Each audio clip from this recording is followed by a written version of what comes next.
সীমান্তে টানাপোড়েনের মধ্যে বিএসএফকে জমি রাজ্যে সীমান্ত সুরক্ষায় বিএসএফকে জমি দেওয়ার সিদ্ধান্ত।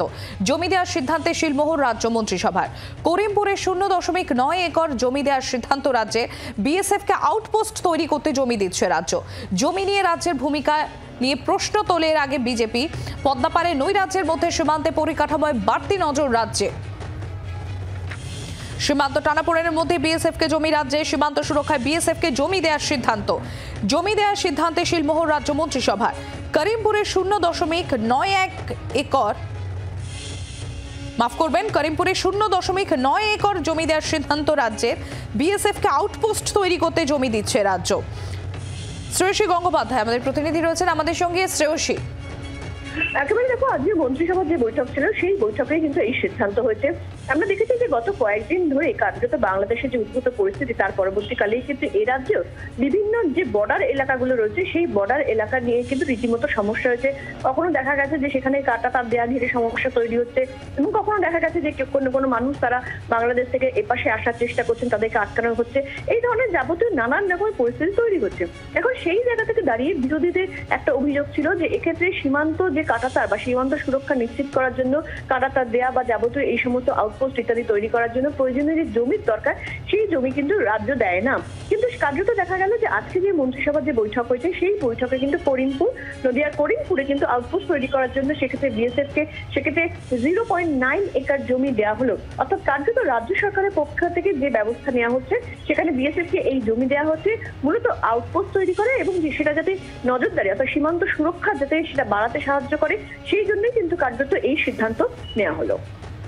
শ্রেয়সীর আগে আমরা দেখেছি রাজ্যের বিরোধী অর্থাৎ রাজ্যের বিরোধী দল বিজেপির তরফ থেকে সেখানে বারবার একটা অভিযোগ তোলা হয়েছে যে রাজ্য সরকার সেখানে কোঅপারেট করছে না বিএসএফ এর সঙ্গে। রাজ্য মন্ত্রিসভার এই যে সিদ্ধান্তে শিলমোহর জমি দেওয়ার, এটা কতটা সদর্থক বার্তা সীমান্ত সুরক্ষার ক্ষেত্রে? দেখো, নিঃসন্দেহে কিন্তু সীমান্ত সুরক্ষার ক্ষেত্রে কিন্তু এই সিদ্ধান্ত অর্থাৎ রাজ্য সরকারের এই সিদ্ধান্ত সীমান্ত সুরক্ষার যে ব্যবস্থা সেই ব্যবস্থাকে নিঃসন্দেহে বলা যেতে পারে আরো মজবুত করবে। তার কারণ সেক্ষেত্রে যে আউটপোস্ট তৈরি করার জন্য 0.9 একর যে জমি দেওয়া হবে তার ফলে সেখানে যে নজরদারিটা সেই নজরদারিটা কিন্তু আরো বাড়ানো সম্ভব হবে। এবং এর শুধু তাই নয়, এক্ষেত্রে গত কয়েকদিনে বিভিন্ন সীমান্ত বাংলাদেশ লাগোয়া এ রাজ্যে যে বিভিন্ন সীমান্তে যে ধরনের পরিস্থিতির মুখোমুখি হতে হচ্ছে সেই পরিস্থিতির পাশে দাঁড়িয়ে সেই পরিস্থিতির পরিপ্রেক্ষিতে কিন্তু এক্ষেত্রে করিমপুরের ওই এলাকায় সেক্ষেত্রে সীমান্ত সুরক্ষা আরো কিন্তু অনেকটা জোরদার হবে এই সিদ্ধান্তের ফলে, এমনটাই কিন্তু মনে করা হচ্ছে। শ্রেয়সী, আমরা দেখেছি যখন পদ্মা পার অশান্ত হয়েছে তখন তার আঁচ পরোক্ষভাবে এসে এদেশের সীমান্তেও পড়েছে। বারংবার সীমান্ত লাগোয়া এলাকাগুলো আমরা একটু উত্তপ্ত হতে দেখেছি, সেখানে দুই দেশের নাগরিকদের মধ্যে সমস্যা হতে দেখেছি, এবং পরে বিএসএফ গিয়ে এবং স্থানীয় বাসিন্দারা গিয়ে সেই সমস্যার সমাধান করতেও আমরা দেখেছি। সেখানে বিএসএফ এর যদি আউটপোস্ট হয় তাহলে এটা কতটা আমাদের দেশের প্রোটেকশনের ক্ষেত্রেও কতটা একটা ভালো সুবিধা হবে? দেখো, নিশ্চিতভাবে এই ধরনের আউটপোস্ট গুলোই কিন্তু মূল যে নজরদারি ব্যবস্থাগুলো সেই নজরদারি ব্যবস্থাগুলো করে। অর্থাৎ সেক্ষেত্রে কাঁটাতার থাকলেও অনেক সময় দেখা যায় যে সেটা টপকে মানুষের অন্য প্রান্ত থেকে মানুষের একটা এই দেশে একটা ঢোকার প্রবণতা থাকে বা অন্য কোনো অসৎ উপায়েও সেক্ষেত্রে ঢোকার একটা তারা চেষ্টা করতে থাকেন। ফলে সেই জায়গা থেকে দাঁড়িয়ে যদি আউটপোস্ট থাকে তাহলে একটা আউটপোস্ট হলে সেক্ষেত্রে নির্দিষ্টভাবে সেই আউটপোস্ট থেকে 24 ঘন্টা সেক্ষেত্রে নজরদারির যে ব্যবস্থাটা সেই ব্যবস্থাটাকে কিন্তু সরাসরি একেবারে নজর রাখা যায়, এবং সেটা নিশ্চিতভাবে বলা যেতে পারে যে সীমান্ত সুরক্ষা যে ব্যবস্থা সেই ব্যবস্থাটাকে অনেকটা মজবুত করে। শ্রেয়সী, আমরা দেখেছি সাম্প্রতিক পরিস্থিতিতে আমরা দেখেছি যে সেখানে বহু বাংলাদেশি নাগরিককে এ রাজ্যের পুলিশ বিএসএফ তাদেরকে আটক করেছে, গ্রেফতার করেছে, যাদের কাছ থেকে কোনো বৈধ কাগজপত্র পাওয়া যায়নি। সেক্ষেত্রে ধরা যেতেই পারে যে তারা অবৈধভাবে অনুপ্রবেশকারী। তো এই যে এক একটা বিএসএফ এ যদি চেকপোস্ট হয়, এই অনুপ্রবেশের ক্ষেত্রে অনুপ্রবেশ আটকানোর ক্ষেত্রে সেটা কতটা সহায়ক হবে? দেখো, নিশ্চিতভাবে গত কয়েকদিন ধরে কার্যত এইভাবে অবৈধ বা জাল পাসপোর্ট নিয়ে এবং বিভিন্ন ক্ষেত্রে দেখা গেছে যে এক্ষেত্রে ওপারের মানুষ অর্থাৎ বাংলাদেশেরও বেশ কিছু মানুষকেও কিন্তু কার্যত ধরা করেছেন তারা, যেখানে তাদের এক্ষেত্রে তারা অনুপ্রবেশকারী কিন্তু কার্যত তাদের কাছে দেখা গেছে যে তাদের কাছে একটা বৈধ জাল যে নাগরিকত্বের প্রমাণ সেই নাগরিকত্বের প্রমাণ তারা জাল ভাবে বানিয়েছে। ফলে সেই সামগ্রিক নিরিখে কিন্তু কার্যত এই নজরদারি বাড়ানোর জন্য যে এই উদ্যোগ, যেখানে কার্যত বিএসএফকে জমি দেওয়া হচ্ছে, তারা আউটপোস্ট তৈরি করবেন এবং সেখান থেকে যাতে কোনোভাবে অনুপ্রবেশকারীরা যাতে ভারতে না ঢুকতে পারেন তার জন্য নির্দিষ্ট যে ব্যবস্থা নেওয়ার জন্য যে এই উদ্যোগ, সেই উদ্যোগ কিন্তু নিঃসন্দেহে বলা যেতে পারে সীমান্ত সুরক্ষার ক্ষেত্রে একটা গুরুত্বপূর্ণ ব্যবস্থা। অনেক ধন্যবাদ শ্রেয়সী। আমরা কথা বলছিলাম, আমাদের প্রতিনিধি শ্রেয়সী গঙ্গোপাধ্যায় ছিলেন আমাদের সঙ্গে। আর ইতিমধ্যে আমরা টেলিফোনে যোগাযোগ করতে পেরেছি রাজ্য বিজেপি মুখপাত্র তথা বিজেপি সাংসদ শ্রমিক ভট্টাচার্য রয়েছেন আমাদের সঙ্গে।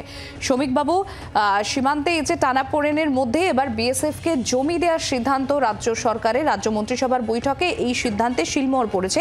করিমপুরের কাছে জমি দেওয়া হচ্ছে, কিভাবে দেখছেন আপনি বিষয়টি?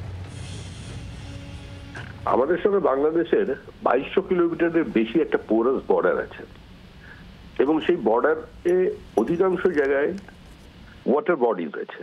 সমস্ত জায়গায় কাঁটাতারের বেড়া দেওয়া সম্ভব নয়। রাজ্য সরকার সাম্প্রতিক নদিয়ার ঘটনাকে কেন্দ্র করে আজকে রাজ্য মন্ত্রিসভার সিদ্ধান্তে বর্ডার সিকিউরিটি ফোর্সকে একটা জমি দিচ্ছে। এখন এটাকে রাজ্য সরকারের খুব মহানুভবতার কারণ বলে মনে করার কোনো প্রয়োজন নেই। দেশের আভ্যন্তরীণ নিরাপত্তা সবটার ঊর্ধ্বে। সুতরাং আজ পর্যন্ত ভারতবর্ষের কোনো রাজ্যে বিএসএফ কে জমি দেওয়া নিয়ে এই ধরনের টানাপোড়েন অতীতে কোনো জায়গায় দেখা যায়নি। আজকে 2200 কিলোমিটারের বেশি বর্ডার তো শুধুমাত্র ওই 9 একর জমি দিলেই পুরো সমস্যার সমাধান করে দেওয়া যাবে না।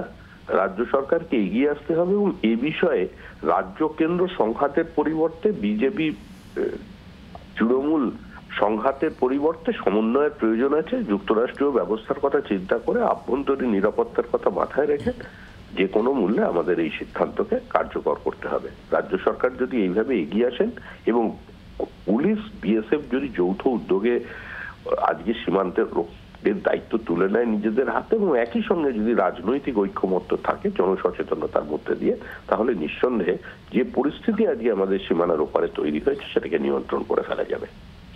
ধন্যবাদ শ্রমিক বাবু। সীমান্তে টানাপোড়েনের মধ্যে বিএসএফকে জমি, রাজ্যে সীমান্ত সুরক্ষায় বিএসএফকে জমি দেওয়ার সিদ্ধান্ত শিলমোহর রাজ্য মন্ত্রিসভার। করিমপুরের 0.9 একর জমি দেওয়ার সিদ্ধান্ত রাজ্যের। বিএসএফকে আউটপোস্ট তৈরি করতে জমি দিচ্ছে রাজ্য। জমি নিয়ে রাজ্যের ভূমিকা নিয়ে প্রশ্ন তোলে বিজেপি। পদ্মাপাড়ে নৈরাজ্যের মধ্যে সীমান্তে পরিকাঠামোর বাড়তি নজর রাজ্যের। জয়প্রকাশ মজুমদার তৃণমূল কংগ্রেস নেতা আমাদের সঙ্গে রয়েছেন। জয়প্রকাশ বাবু, রাজ্য মন্ত্রিসভা যে শিলমোহর দিয়েছে বিএসএফকে জমি দেওয়ার ক্ষেত্রে করিমপুরে, সেটা শুনে বিজেপির তরফ থেকে প্রতিক্রিয়া হচ্ছে যে এটা তো সীমান্ত সুরক্ষার ব্যাপার, এটা তো দেশের ব্যাপার, ওইটুকু জমিতে কি হবে? সেক্ষেত্রে যত দ্রুত সম্ভব যে জায়গায় বিএসএফ আউটপোস্ট নেই সেই সব জায়গায় জমি দেওয়া উচিত। কি বলবেন? দেখুন, বিজেপি কি বললো এতে কিছু যায় আসে না।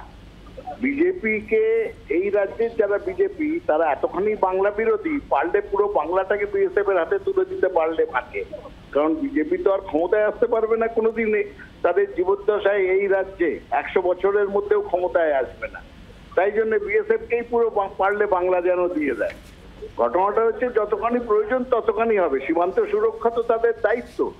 তো বিএসএফ কি করতে আছে? জমি না হলে সীমান্ত সুরক্ষা হবে না সেটা ঘোষণা করুক। আর যদি এরা বলে আমরা সীমান্ত সুরক্ষা করতে পারবো না, আমরা আমাদের ব্যবস্থা দেখে নিয়ে আমরাই পারবো সীমান্ত সুরক্ষা দিতে।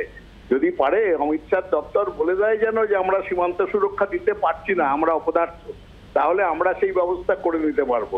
বিজেপির এখানে বসে বসে অহেতুক আজে বাজে মন্তব্য না করলেই ভালো হয় এইসব বড়দের ব্যাপারে। ধন্যবাদ জয়প্রকাশ বাবু।